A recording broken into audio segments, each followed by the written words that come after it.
ऑफिसला जात असताना काल एक छोटा मुलगा गाडीपाशी आला. एका हातात लाकडी खेळणं नाचवत दुसऱ्या हाताने काच ठोठावू लागला. काच खाली करून विचारलं, "काय रे सर, ये ले लो ना, गाडी में लगाने के लिए. बस 50 रुपये में है." डुगुडुगू कमर हलवणारी एक लाकडी बाहुली दाखवत तो म्हणाला, "क्यू, क्या है इसमें खास?" सरळ नको न म्हणता मी उगाच वाकडा प्रश्न केला. एक क्षणासाठी थांबून तो 3.5 फूट उंचीचा मुलगा म्हणाला, "सर, ये जादू की गुडिया है." "हां, क्या जादू करती है?" अजून बरीच मोठी लाईन होती म्हणून मग मी पण त्याच्या गोष्टीत भाग घेतला.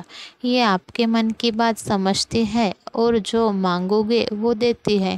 अभी देखो, आप मांगोगे ना, ये सिग्नल छूटे तो देखो 1 मिनिट में छूटेगा." छोट्याने जी शक्कल लढवली त्याचं कौतुक वाटलं आणि ती बाहुली मी डॅशबोर्डवर ठेवली. अगदीच वाईट नव्हती ती दिसायला. सिग्नलमधून बाहेर पडलो आणि फोन वाजू लागला. रजत कॉलिंग. शिट, हा आता रिव्ह्यूचे अपडेट मागणार. गेल्या गेल्या आज रिव्ह्यू मीटिंगमध्ये रजत नसायला हवा यार. माझ्या बाजूने बोलायचं सोडून मलाच तोंडघाशी पाडतो. फोन न उचलता मॅनेजरच्या नावाने मुक्ताफळ उधळत निघालो. ऑफिसमध्ये शिरून फटाफट लॅपटॉप उघडला. रिव्ह्यूचा पीपीटी उघडला. रजतच्या डेस्कवर अपडेटसाठी जाणार तेवढ्यात मेलचं नोटिफिकेशन आलं. "I am out of office. Not well. Sorry for short notice. Regards Rajat." हे वाचून मी खुर्चीतच एक छोटी उडी मारली. अचानक त्या पोराचे शब्द आठवले. "ये जादू की गुडिया है." अरे, खरंच ऐकलं की काय तिने माझी इच्छा. दुपारचा रिव्ह्यू पण आरामात झाला. अप्रूव्हल पण मिळालं. संध्याकाळी खुशीत निघालो. बाहुलीच्या फ्रॉकला टिचकी मारली. कंबर हलवत ती डुलू लागली. वाटलं जणू म्हणते, "सांग सांग, अजून काय पाहिजे." स्वतःची ससत घरी निघालो. आज ट्रॅफिक पण नेहमीपेक्षा कमी वाटत होतं. जाता जाता सलीमची बिर्याणी घेऊन जावी असा विचार आला, पण बायको ओरडणार ह्याची खात्री असल्यामुळे नुसताच मूग गिळून पुढे गेलो. घरी येऊन दार उघडतोय तोवर खमंग वास आला. हातातली बॅग न ठेवताच स्वयंपाकघराकडे गेलो. "Wow, chicken biryani. तुला कसं कळलं? रविवारी केली नाही तर केवढा मूड ऑफ झाला तुझा." "आज मीटिंग नव्हती ना, मग लवकर आले. म्हणलं बनव आज." मी मनातल्या मनात बाहुलीला थँक्यू म्हणलं. बायकोला सांगितलं नाही, तिने वेड्यात काढलं असतं. मस्तपैकी बिर्याणीवर ताव मारून रात्री दुपारच्या मॅचचे हायलाईट्स बघून ढाराडूर झोपलं. रात्री मध्येच दारावर ठकठक ऐकू आली. एवढ्या रात्रीचं कोण असेल? बाहेरच्या खोलीत जाऊन कोण आहे असं जोरात ओरडलं. तेवढ्यात एकदम झगमगाट झाला आणि साधारण 50शीकडे झुकलेल्या, घोळदार फ्रॉक घातलेल्या, हातात छडी घेतलेल्या 3 बायका बंद दरवाजातून पटकन आत आल्या. मी एकदम घाबरलो. घाबरत घाबरत विचारलं, कोण तुम्ही?" "आम्ही तुझी ती बाहुली न्यायला आलो." तिघी एका सुरात बोलल्या. काय? कोण आहात तुम्ही?" "आम्ही फेरी गॉडमदर्स आहोत." जराशी जाडी असलेली मधली बोलली. "काय?" मी किंचाळलो. "अरे, तू इतका ढ आहेस का? दिसतेस ना, ही छडी, हा टियारा, एक सरपातळ बांधा." ती काठी डोळ्यासमोर नाचवत म्हणाली. "पण तुम्ही इथे काय आला?" "आम्ही तुझी बाहुली न्यायला आलो. ती मनातल्या ओळखते आणि आपल्या विशेष पूर्ण करते." तिसरी बोलली. "पण तुम्ही फेरी गॉडमदर्स आहात ना, तुम्ही सगळ्यांच्या विशेष पूर्ण करता ना, तुम्हाला कशाला हवी बाहुली?" मी आता धीटपणे बोललो. "हं, सगळ्यांच्या इच्छा आम्ही पूर्ण करायच्या, आमच्या कोण करणार? आणि तसं पण तुझ्याकडे आहे ना अजून एक बाहुली. तुला ही कशाला हवी?" "जाडी." "हो, दे आम्हाला." "मध्यम जादू की गुडिया." "सरपातळ." "अहो नाहीये, दुसरी माझ्याकडे, आजच सकाळी घेतली मी विकत." "मी नाही देणार." मी ठणकावून सांगितलं. तिघींनी मोठे डोळे केले. "बघूच कसा देत नाही. पकडा याला." जाडी ओरडली. मी बाहुली घेऊन पळू लागलो. अचानकच आमची लिव्हिंग रूम मोठी झाल्यासारखे वाटले. एकीने कांडी फिरवली.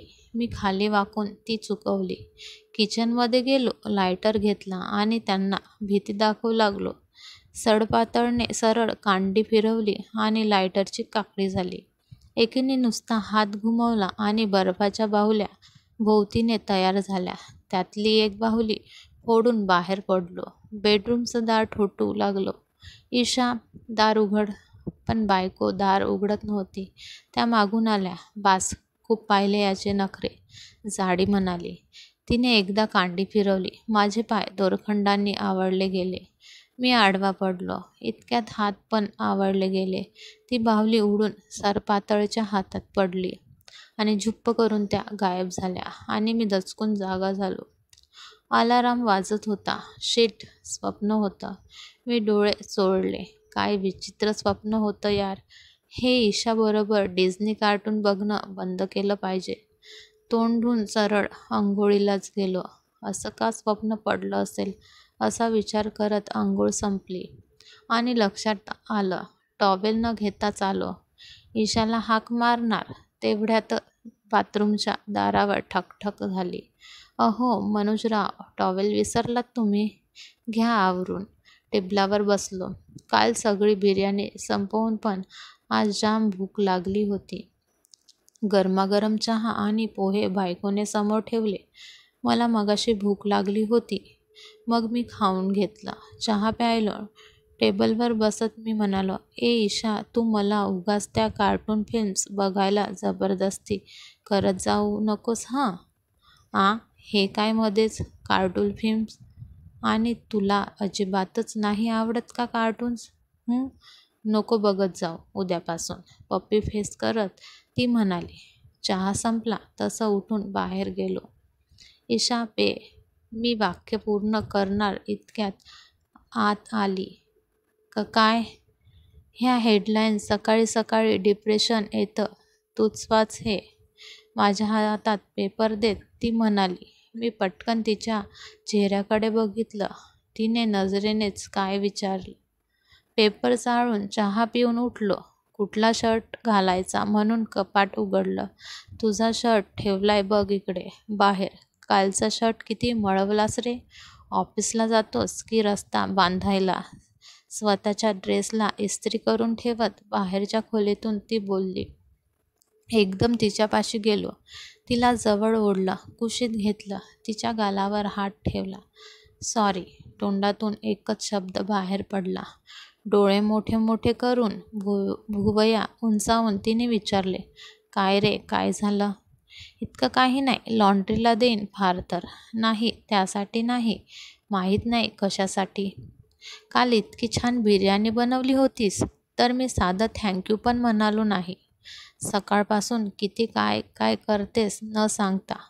तुला कितीतरी गोष्ट न बोलता कळतात आणि ते मला कळलं नाही. त्यासाठी आता मला कळलं त्या काय म्हणत होत्या. माझ्याकडे ऑलरेडी एक बाहुली आहे आणि मला कळलंच नाही तू आहेस माझी मनकवडी बाहुली. कोणत्या?